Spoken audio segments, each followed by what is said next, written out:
Hello everyone, my name is William Amzallag and I want to welcome you to our 9th episode of Jeunesse Longevity TV. Jeunesse, we are redefining youth.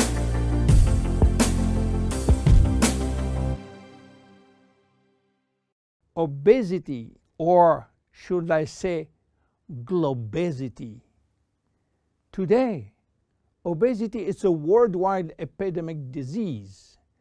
There is an outrageous eruption of a worldwide obesity even in the countries where not so long ago famine was the #1 health issue. The fatness of the world is changing rapidly, and this is very disturbing because it's going out of proportion and nobody can get any control of this new epidemic. Many children become obese and then become obese adults. The diseases associated with obesity, such as heart disease, cancer, and especially diabetes, will explode. That will mean a lot of sick people all over the world. The cost in terms of death, diseases, and money spending is just astronomical. Think about today. There is in the world about 3 billion people overweight and 800 million real obese. The cost of obesity in the United States is about 150 billion per year, which is 10% of the total US medical cost. So what is the difference between overweight and obese? Overweight means that you gain only few kilos above standard, from 1 to 15 kilos for adults. Above this threshold, you're considered as obese. If you wish to get more detailed information, then you have to calculate your BMI, which means your body mass index, by using the following formula: your weight in kilo divided by your height in square meters. If your BMI shows score under 18.5 per square meter, it means that you need to gain weight. You are underweight. If it is between 18.5 and 25, you are in normal standard. Between 25 and 30, you are overweight, and above 30, you are qualified for obesity. Note that BMI is a standard tool which do not apply in extremes like very tall people or very small people, and also should be adapted to children. Why people become obese? It is very simple in theory, but become more complicated when we reach fat metabolism. We are gaining weight or fat when we eat more than we spend in terms of calorie, or when we spend less than we eat in terms of calorie. So how do we get energy? The body will get energy only from the food, knowing that 1 gram of carbohydrate will release 4 calories, same for proteins, but 1 gram of fat will release 9 calories. So all depend on how much you eat and what kind of food you eat. If the food is rich in fat or in protein or in sugars. Now, how do we spend energy? There are 3 ways to spend energy. The first one is what we call basal metabolism, which is the necessary energy required to get our body working and all our million of chemical reaction working and working properly. This requires approximately 1 calorie per kilo and per hour. So if you weigh 60 kilo, you will spend in 24 hours 60 multiplied by 24 equal 1,440 calories per day. And this is good news because you have no control on that.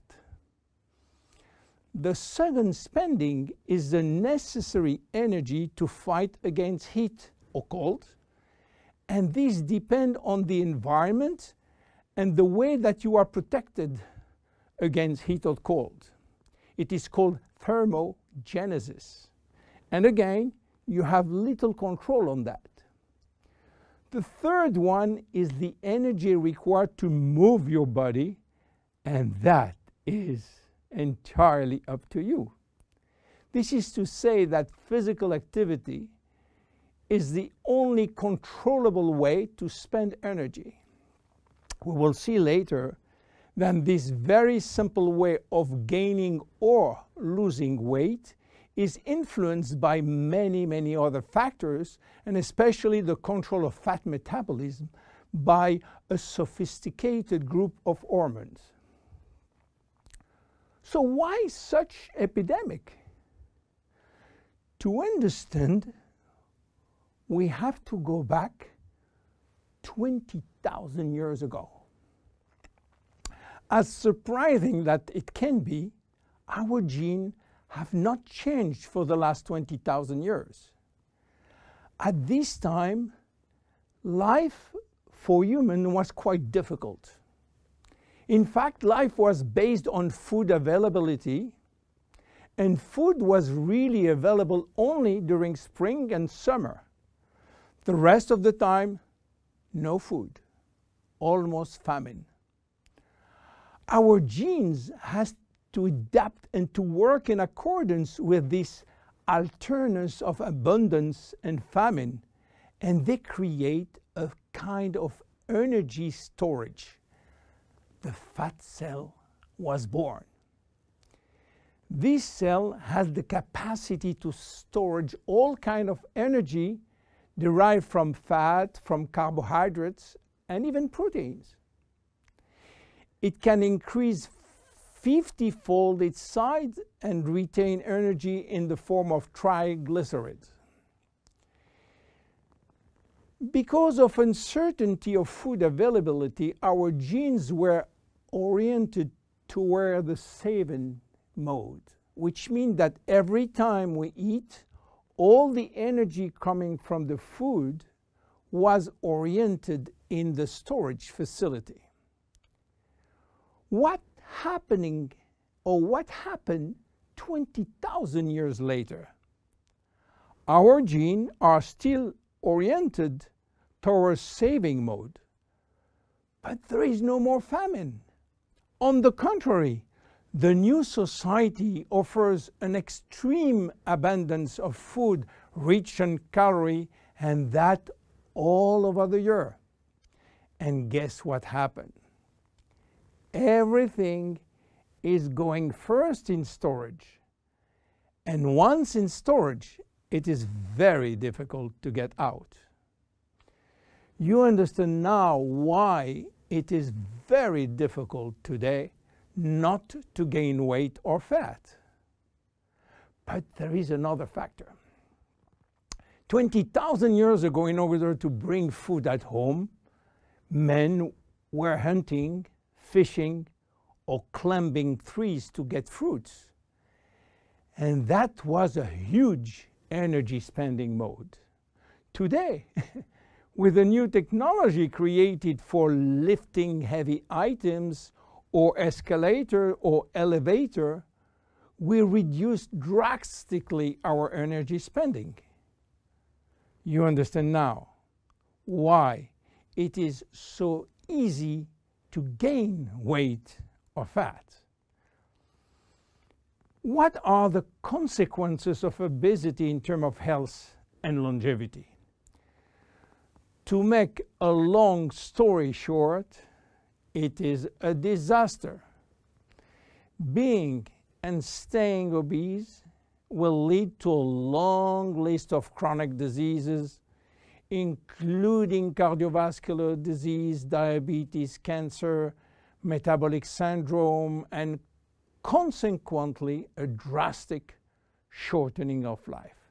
That will not account for the uncomfortable physical, emotional, and mental consequences of being heavy for ourselves and for our relationship. In terms of aging, obesity is shortening telomeres, increasing DNA damage, and reducing stem cell pool. So what to do for reducing obesity? Obviously, it is quite difficult considering the worldwide effort of the medical community with so small results. Health authorities are repeatedly organizing campaigns to inform people about the consequences of eating too much sugar or fat or the lack of exercise. But the food industry until now do not help and still putting on the market food rich in bad sugar and bad fat. The first step is to be convinced that improving your lifestyle, which means improving your nutrition, your physical activity, managing your stress and your emotion, in order to stop impulsive eating, will be a very good action to preserve your life and your longevity. The second step will be to use specific food supplements to help managing your fat metabolism and rebuild the muscles that you lose when lacking exercise. This is why Jeunesse decided to create a new line of product specially designed to counteract craving, to help fat metabolism, and to reduce muscle loss. Be with us in our next episode dedicated to the Zen body line. My name is William Amzallag, and I will see you on our next episode. Thank you.